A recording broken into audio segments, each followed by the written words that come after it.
ഒരുപാട് ചരിത്രങ്ങൾ പറയാനുള്ള നാടാണ് കോഴിക്കോട്. വാസ്കോഡ ഗാമ ആദ്യമായി വന്നത് കാപ്പാടാണെന്ന് എല്ലാവർക്കും അറിയലുണ്ടാവും. പക്ഷേ ഈ യൂറോപ്യന്മാർ വരുന്നതിന് മുമ്പൊക്കെ തന്നെ അറബികളുമായും മധ്യപൗരദേശത്തുള്ള മറ്റുള്ളവരുമായിട്ടൊക്കെ വ്യാപാര ബന്ധങ്ങളുണ്ടായിരുന്നൊരു നാടാണ് കോഴിക്കോട് എന്ന് പറയുന്നത്. അന്ന് പായ്ക്കപ്പലുകളിലൊക്കെയാണ് വ്യാപാരത്തിനായിട്ട് ആളുകൾ ഇവിടെ വന്നുകൊണ്ടിരുന്നത്. ഈ എഞ്ചിനുകളും മറ്റു കാര്യങ്ങളൊക്കെ കണ്ടെത്തുന്നതിന് മുമ്പ് മൺസൂൺ കാറ്റുകൾ അറബിക്കടലിലൂടെ കപ്പലുകൾ ഒഴുക്കി കോഴിക്കോട്ടേക്ക് കൊണ്ടുവരുമായിരുന്നു. അങ്ങനെ ഒരു വലിയ ഷിപ്പ് ബിൽഡിങ്ങിൻ്റെ ചരിത്രം കൂടി കോഴിക്കോടിന് പറയാനുണ്ട്. ഉരുവുമായി ബന്ധപ്പെട്ട് ബേപ്പൂരിൽ ഇപ്പോഴും ആ ഉരു മേക്കിങ്ങിൻ്റെ യാർഡും കാര്യങ്ങളൊക്കെ ഉണ്ട്.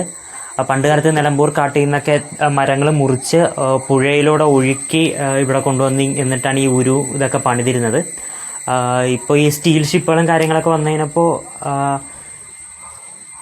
ഉരു എന്ന് പറയുന്ന സാധനം ഔട്ട്ഡേറ്റഡ് ആയി. പക്ഷേ ഇപ്പം വല്ലപ്പോഴും അറബ് നാടുകളിലെ രാജകുമാരന്മാർ അങ്ങനെയുള്ളവരൊക്കെ വല്ലപ്പോഴും ഒരു കമ്മീഷൻ ചെയ്യാറുണ്ട്. അതിൻ്റെ വാർത്തകളൊക്കെ ഇടയ്ക്ക് വരാറുണ്ട്, അങ്ങനെ വല്ലപ്പോഴും പണി നടക്കുന്നതിൻ്റെ. വേറൊരു പ്രത്യേകത എന്നുള്ളത് എന്താണെന്ന് വെച്ച് കഴിഞ്ഞാൽ ഇത് റിട്ടൺ നോളജ് ഇല്ല. ആരും പേപ്പറിൽ എഴുതി വെച്ച് അങ്ങനത്തെ ഒരു സംഭവമൊന്നുമില്ല. പരമ്പരാഗതമായി വായ്മൊഴിയിലൂടെ പകർന്നു കൊടുത്ത അറിവിലൂടെയാണ് ഈ ഒരു ഉരു മേക്കിംഗ് എന്ന് പറയുന്ന സാധനം നിലനിൽക്കുന്നത്. ഈ ഒരു അറബികളുമായിട്ടുണ്ടായിരുന്ന വ്യാപാര ബന്ധത്തിൻ്റെ വലിയൊരു അടയാളമാണ് കോഴിക്കോട് കുറ്റിച്ചിറയിലുള്ള മിഷ്കാൽ പള്ളി. പൂർണ്ണമായും കേരളീയമായിട്ടുള്ളൊരു വാസ്തുവിദ്യയിലാണ് ഈ പള്ളി നിർമ്മിച്ചിരിക്കുന്നത്. നമ്മുടെ ഇന്നത്തെ കാലത്തെ പള്ളികളെ പോലെ മിനാരങ്ങളും കാര്യങ്ങളൊന്നുമല്ല. സോ എൻ്റെ പിറകിൽ കാണുന്നതാണ് കോഴിക്കോട് മിഷ്കാൽ പള്ളി. ഏകദേശം 600-650 വർഷങ്ങൾക്ക് മുമ്പ് നഖൂദ മിഷ്കൽ എന്ന് പറയുന്നൊരു അറബ് വ്യാപാരിയാണ് ഈ പള്ളി പണിയുന്നത്. അന്ന് അറബികൾ വ്യാപാരത്തിന് വേണ്ടി ഇവിടെ വന്നു കഴിഞ്ഞാൽ ഏകദേശം 3 മാസത്തോളമൊക്കെ ഇവിടെ നിൽക്കുമായിരുന്നു. മൺസൂൺ കാറ്റ് തിരിഞ്ഞു കഴിഞ്ഞാൽ അവർക്ക് പായ്ക്കപ്പലിലൊക്കെ കയറി തിരിച്ച് അവരുടെ നാടുകളിലേക്ക് പോകാൻ പറ്റുള്ളൂ.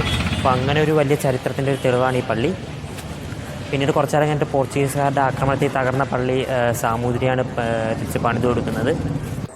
കോഴിക്കോട്ടെ ഏറ്റവും പ്രധാനപ്പെട്ട അങ്ങാടി എന്ന് പറയുന്നത് മിഠായി തെരുവാണ്. ഈ തെരുവിൻ്റെ ചരിത്രവും തുടങ്ങുന്നത് സാമൂതിരിയിൽ നിന്ന് തന്നെയാണ്.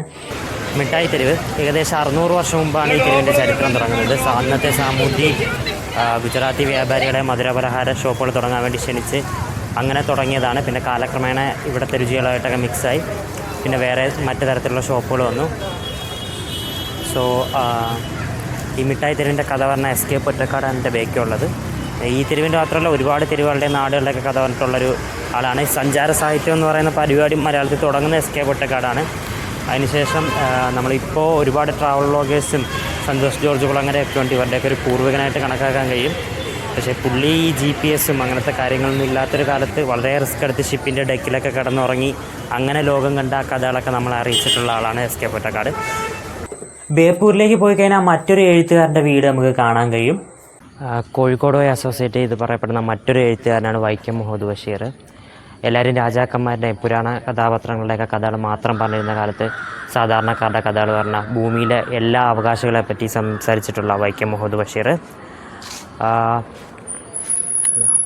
പുള്ളിയൊരു ഫക്കീറായിട്ട് ലോകം മുഴുവൻ കറങ്ങി തിരിഞ്ഞ് നടന്ന ആളാണ്. He found eternal peace here, ഈ വീട്ടിൽ. ഒരുപാട് കഥകളിൽ ഈ വീട് കഥാപാത്രമായി വരുന്നുണ്ട് പുള്ളിയുടെ.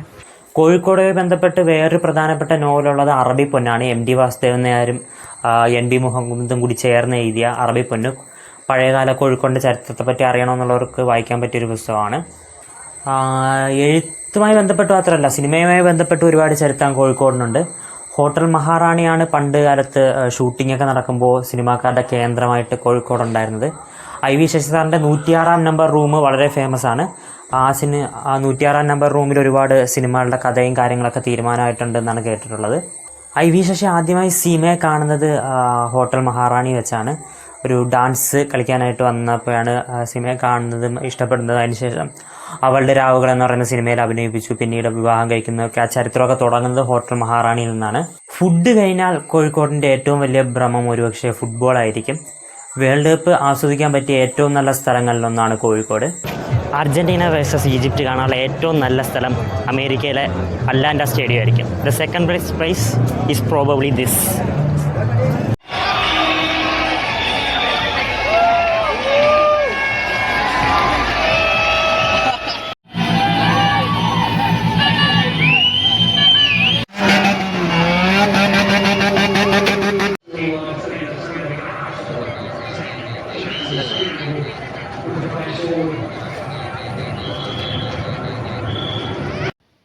overall, Kozhikode is a beautiful city. And my rating for Kozhikode is 7 + 11 + 3 - 70 out of 10.